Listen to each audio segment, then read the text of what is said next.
Right now, a man who got hurt in a confrontation with law enforcement at St. Vrain State Park. That man is in intensive care after going through brain surgery. Thanks for joining us tonight. I'm Jennifer Measles. I'm Kim Christensen. Colorado Parks and Wildlife says he was suspected of driving while intoxicated and failed to cooperate when pulled over. According to CPW, the man fell and hit his head after being tased. Kevin Vaughn with 9 News Investigates joins us. And Kevin, you spoke with the man's mother, who still has a lot of questions. Yeah, Kim and Jenny, the woman told us her son is an Army veteran who struggles with mental health issues. Still, she does not know exactly what happened in this incident. Any available Firestone unit to respond to the request for backup emergent at St. Vrain State Park. The trouble started about 12:25 Sunday afternoon. Have one at gunpoint. Trouble in a camping area just off Interstate 25 and Highway 119. We got State Parks unit to St. Vrain asking for emergent cover on a party that's been tased twice. According to Colorado Parks and Wildlife and Weld County authorities, a man suspected of driving while intoxicated resisted arrest. 424, taser deployment again. We need medical emergent. Then fell and hit his head after officers shot him with tasers. All they told me was that he was not cooperative during a stop. We spoke with the man's mother outside University of Colorado Hospital, where he is in intensive care, unconscious, and on a ventilator. He has not been charged with a crime, and a check of records shows he's never been arrested in Colorado. We are not naming him, and his mother asked that we not reveal her identity. She told us her son's an Army veteran with mental health issues. He is disabled, so I believe he could have been confused. As she keeps vigil at the hospital, she has questions. I want to know if the park ranger who approached my son has had any training in how to recognize when a person has mental health issues. I want to know if the officer's been trained in how to de-escalate a conflict. An officer with Colorado Parks and Wildlife initially tried to take the man into custody. He was the first to use a taser. Dacono and Firestone police and Weld County Sheriff's deputies responded to that officer's call for backup. A Dacono officer also used a taser. The incident is being investigated by a multi-agency team in Weld County. Live in the studio, Kevin Vaughn, 9 News. Yeah, a lot of questions for everyone. All right, thanks, Kevin. Another ski resort is saying goodbye to the season earlier than usual. I know, get in line, right? Despite all the incoming snow, now Telluride says today is their last day.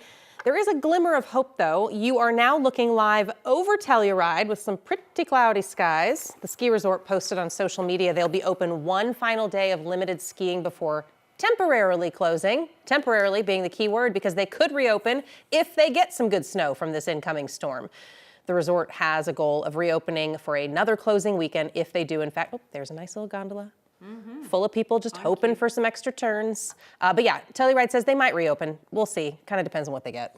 Yeah. Over at Keystone, the resort had to cancel this weekend's Pond Skim and Rail Jam due to the lack of snow needed for that event. Good news, though, Keystone is still going to host some end-of-season fun featuring music and food for the closing weekend. Just don't have enough snow to do anything else. The resort's last day is set for this Sunday. It's been a tough winter for our ski resorts across the state. Many have already closed for the season, some weeks earlier than normal. Chief Meteorologist Kathy Sabin is with us. It has been a disappointing winter, to say the least.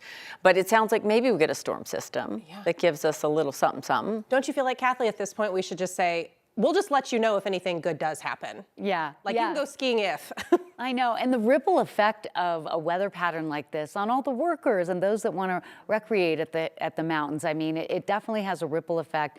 And so we're hoping to see some changes as we move through this end of March and into the beginning of April. And there is a storm, first of 2, coming into the state tonight. Right now, not a lot of snow coming down in areas like Copper Mountain, but that should be changing in the next few hours. For Denver, 10.5 inches of snow for the month of March, our snowiest month.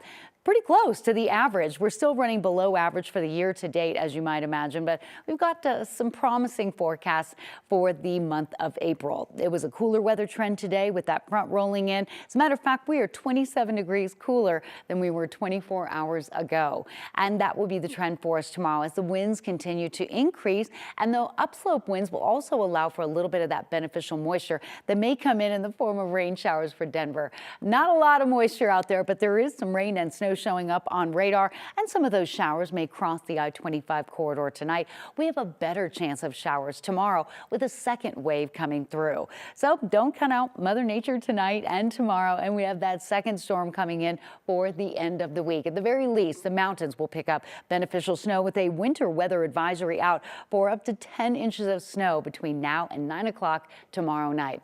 Denver temperature trend pretty comfortable with cloudy skies, and your weather headlines include another storm later in the week. What does that mean for the Rockies home opener and, of course, the holiday weekend? We'll have all those details just ahead. Thank you. The Supreme Court has now ruled against a law in Colorado that bans conversion therapy for LGBTQ kids. In an 8-1 ruling, the High Court sided with Kaylee Childs, a Christian counselor from Colorado Springs, who argues the law banning that practice violates the First Amendment. Justices agree that the law raises free speech concerns and sent it right back to lower courts to decide if it meets illegal standards that very few laws pass. Colorado has been one of a few states that restricts therapists from trying to change the gender identity of minors. State leaders say the law was meant to protect LGBTQ+ youth from a practice that has been now scientifically discredited and even linked to serious harm. Childs celebrated today's decision, but advocates for the law are worried about the implications. These are bedrock First Amendment principles that so many Americans have come to cherish and expect, that the government can't pick and choose views that they're going to allow and views they're going to shut down. This is a present concern for our community, and we're most concerned about young people being taught that they're not allowed to be who they are. Legal experts say the decision could affect similar bans in more than 24 states. Tomorrow, the Supreme Court will hear arguments in a case that could have widespread implications on immigration in the U.S. President Trump is trying to deny U.S. citizenship to children born in the U.S. to people who are in the country without proper documentation. The administration argues this boils down to the specific language of the 14th Amendment, which states, quote, subject to the jurisdiction thereof. Supporters argue that phrase means the U.S. can deny citizenship to children born to parents who are in the country without the proper documents. Critics argue changing birthright citizenship would be logistically challenging. New data from the state shows distracted driving is going down in Colorado. According to CDOT, data collected from smartphone apps and cell phone sensors found distracted driving in the state declined nearly 5% from 2024 to 2025. The state is crediting that drop to Colorado's hands-free law, which took effect last year, that bans drivers from using a cell phone while driving unless you have a hands-free accessory. CPS data is mirroring CDOT's findings. Last year, the state says troopers investigated more than 3,700 crashes involving distracted drivers, a nearly 9% drop from 2024.